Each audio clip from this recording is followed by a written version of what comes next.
funciona isso? Bom, Tipo, é igual um filme, tem umas barraquinhas, tem e uns caras assim com as vassourinhas. Não, aí você não... Eu não sei que filme você tá assistindo, porque filme que eu conheço de arqueologia é múmia andando, é nazista atirando em você, helicóptero, né? Então é assim. É assim, caralho? Cara, Bem mais legal, Bem, né? ou não, né? Corre o risco de literalmente, a arqueologia é uma vida em ruínas. É o seguinte, você primeiro...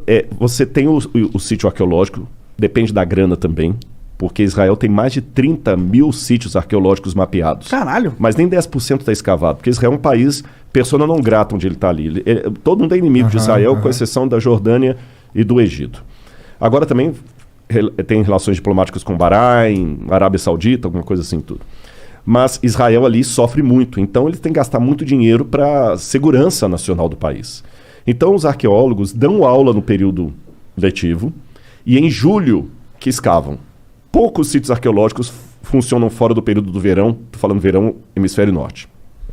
Então você tem as quadrículas, e como é que você descobre que ali é um sítio arqueológico, por exemplo? Tem várias maneiras. Acidentalmente, a Vênus de Milo, por exemplo, foi encontrada porque o cara estava arando a fazenda dele e encontrou a Vênus de Milo. Sério? Que o Brasil, Jogada? Jogada, porque o Brasil é um país de história muito nova, 1500 para cá. Então qualquer coisa que tem 200 anos, antigão. Israel, Jerusalém foi construída e reconstruída, passou pelos cruzados, pelos mamelucos, pelos persas. Cidade que tem 2.000 anos, 3.000 e tantos anos. Cara, que loucura que a Vênus de Milo tava assim jogada. Era uma floresta, assim? Não, não era floresta, era uma fazenda mesmo. Isso não é anormal. Mas ela tava só parada no meio da fazenda? Não. Tava no chão. O cara foi fazer um buraco ali, soterrado, ele achou. Muitas. Mas quantos anos ela ficou soterrada lá? Isso é muito loucura, Mas fica, né, mano? Isso é normal lá. Se você for, eu não sei se você já foi alguma vez à Itália, lá no Vaticano. Nunca fui. Tem o Museu do Vaticano. E tem um museu ali cheio de estátuas. Tem a estátua do Laocoonte. Foi encontrada também numa fazenda, assim. Então o pessoal encontra. Às vezes um arquiteto, um engenheiro, está fazendo uma obra, encontrou alguma coisa. No Brasil acontece isso em menor escala. De vez em quando acontece. No Rio de Janeiro, os caras estão encontrar uma coisa lá antiga. Então vem a gente aqui no Brasil chama IPEM, que é o Instituto de História daqui do Brasil. Lá é o IAA, Israel Antiquities Authority. Eles vão, então, mapeiam. Aí você pode ter uma arqueologia de resgate, que, olha, você tem 20 dias para limpar tudo. Uhum. Ou você pode entrar com uma ação com o governo, pedir para mudar aquela plana, uma rodovia, por exemplo, que é muito importante que encontrou ali. Aí faz as quadrículas, escava, depois cobre, volta no verão seguinte e escava. É um trabalho meticuloso. Como que escava isso aí? Tem várias maneiras de escavar.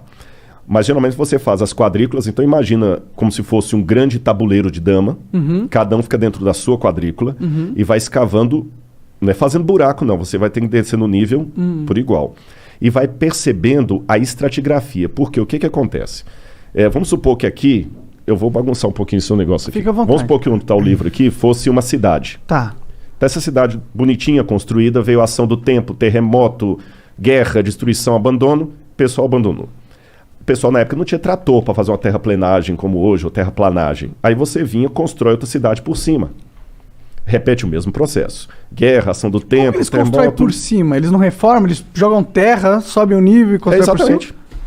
Joga terra, constrói por cima. Isso eu estou falando há 3.000 anos atrás, 3.400 anos atrás. Construiu uma outra cidade.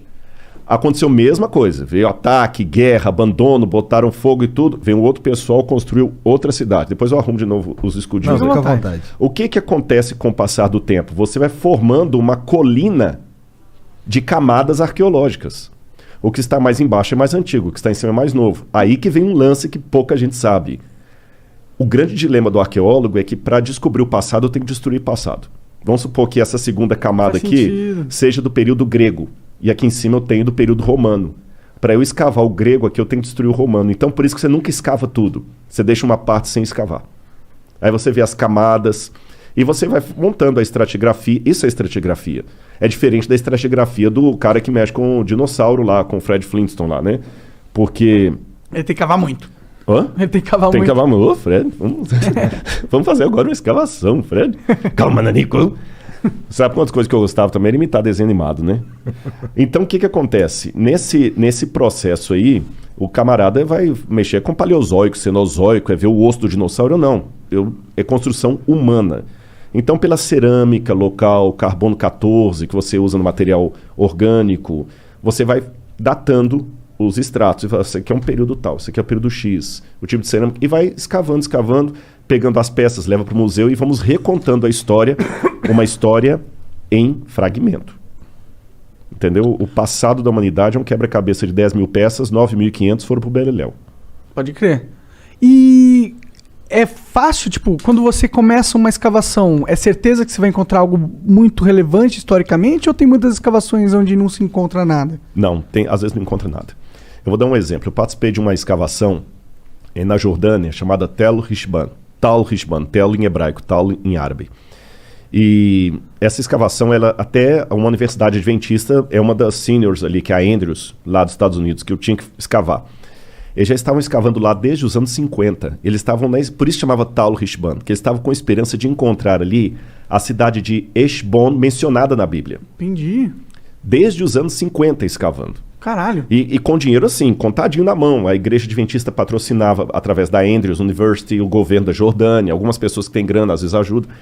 Quando chegou no período persa, agora vocês já sabem pelas camadas, Sim. não tinha mais nada para baixo. Então aquela cidade que estavam escavando desde os anos 50, achando que era Tal Rishbon, não tinha porra nenhuma. não era. Será que escavarem mais pra baixo? Foram, mas aí tem uns aparelhos que usa, tipo um GPS, que você Entendi. sabe a profundidade, não tem mais nada construído. Então acontece. Entendi. Aquela cidade não sabemos qual é, mas a Rishban da Bíblia não era. Teve um grupo de pessoas que gastaram a vida inteira pra achar essa porra e não acharam, mano. É. Mas é compensador, que às vezes... Você sabe que a melhor maneira de encontrar uma coisa é procurando outra. Às vezes... Verdade. É verdade. É verdade, pode olhar. Você tipo, perdeu aquele negócio em casa. Às vezes a O gente tem cara uma que inventou a surpresa. penicilina foi assim. Alexander Fleming, né? Alexander Fleming. Agora, você às vezes, assim, tem tantas surpresas em Israel. Vou dar um exemplo de um achado recente.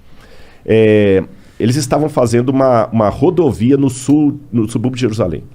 Eu vou contar 2 exemplos rápidos aqui. Vai.